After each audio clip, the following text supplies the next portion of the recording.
佛教是专门看到你自己的本来的本性。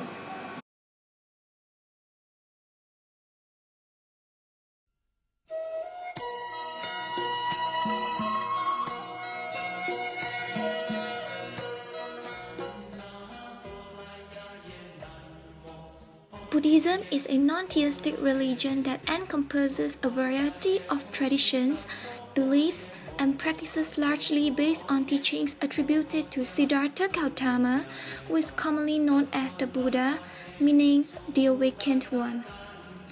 Buddhism goes beyond religion and is more of a philosophy or way of life.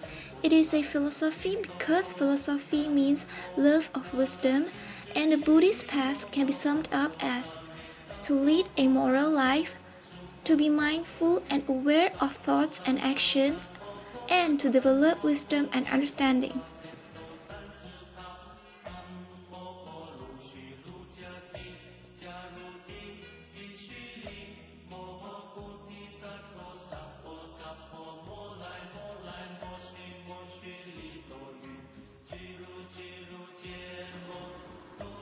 Siddhartha Gautama was born into a royal family in Lumbini, now located in Nepal, in 563 BC.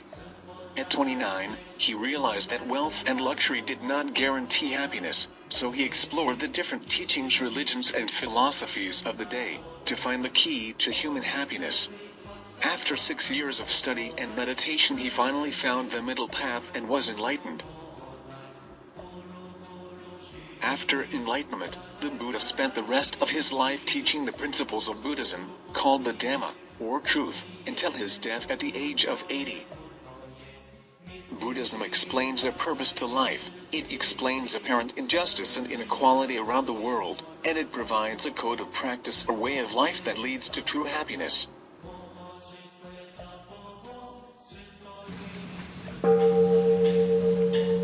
The teaching on the Four Noble Truths are regarded as central to the teaching of Buddhism, and are said to provide a conceptual framework for Buddhist thought. These four truths explain the nature of dukkha, which is suffering, anxiety, unsatisfactoriness, its causes, and how it can be overcome. The four truths are the truth of dukkha, that is suffering, anxiety, unsatisfactoriness, the truth of the origin of dukkha, the truth of the cessation of dukkha, the truth of the path leading to the cessation of dukkha. The Noble Eightfold Path is the fourth of the Buddha Noble Truths. They consist of a set of 8 interconnected factors or conditions that, when developed together, lead to the cessation of dukkha. These 8 factors are right view or right understanding, right intention or right thought, right speech, right action, right livelihood, right effort, right mindfulness, and right concentration. 3 refuges: the Buddha, the Dharma, the Sangha. 5 precepts: to refrain from taking life, non-violence towards sentence life form, to refrain from taking that which is not given, not committing theft, to refrain from sensual, including sexual, misconduct, to refrain from lying, speaking truth always, to refrain from incident which leads to loss of mindfulness. The greatest thing about being a Christian is being in a renewed friendship with God. There is something really amazing considering that the whole world is steeped in rebelling against God and only deserves death and His condemnation. The Christian is the one who has escaped this anger and condemnation and been brought into wonderful relationship with our Creator again. So being a Christian means being in relationship with God. Catholics believe in the Holy Trinity. Catholic believes that God has the supernatural power over the world, universe, and society. He is unique, omnipotent, and created all tangible and intangible things. The Trinity God consists of 3 divine persons, each person itself being God. The 3 are the Father, the Son, and the Holy Spirit.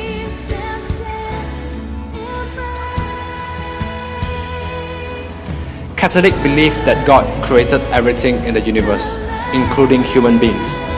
In the Old Testament Genesis, it reads, God created the nature of all things in the time span of 5 days, human on the 6th day, and rest on the 7th. According to Genesis, God is the core of the Catholic Church. It is precisely so because God created everything, that He was said to be supreme, omnipotent, omniscient, and omnipresent, the only true God. Matthew and Luke both record Jesus as the son of Mary, whom was engaged with Joseph, the family of David. However, Mary was made pregnant by the Holy Spirit, and that Joseph was not Jesus' real father.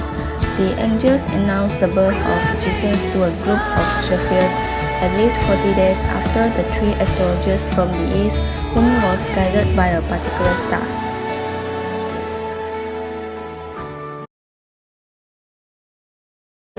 In conclusion, my team and I have learned a lot about these two religions after the whole process of the assignment. Although we cannot generalize the faith, the teachings and beliefs of all religions based on only these two, but most importantly, we are able to view different perspectives from different religions regarding questions of God, life, and death. In my personal opinion, the choice of believing on all these aspects should lie entirely in the hands of the individual and not through childhood indoctrination. Having a religion is the choice of the individual itself to live his life based on his beliefs, based on what he has learned on the religions, all the religions. So, if this choice that every individual can choose their own religion is respected, if the choice is respected, a lot of conflicts, I believe, can be solved. As in, because there is no right or wrong, it is your own belief to choose, right? So a lot of conflicts can be solved, can be prevented. And after all, do we possess a true answer for the existence of God and the afterlife? The last time I spoke with Gwen, she asked, what will be the best possible outcome for this assignment?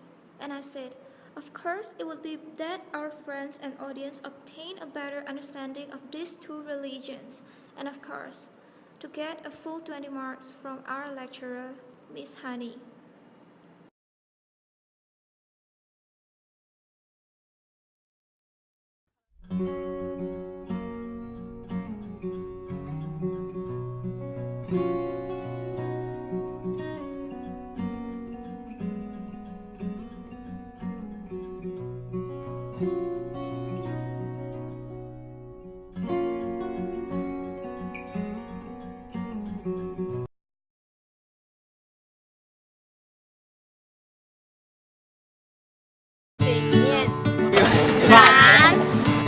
我3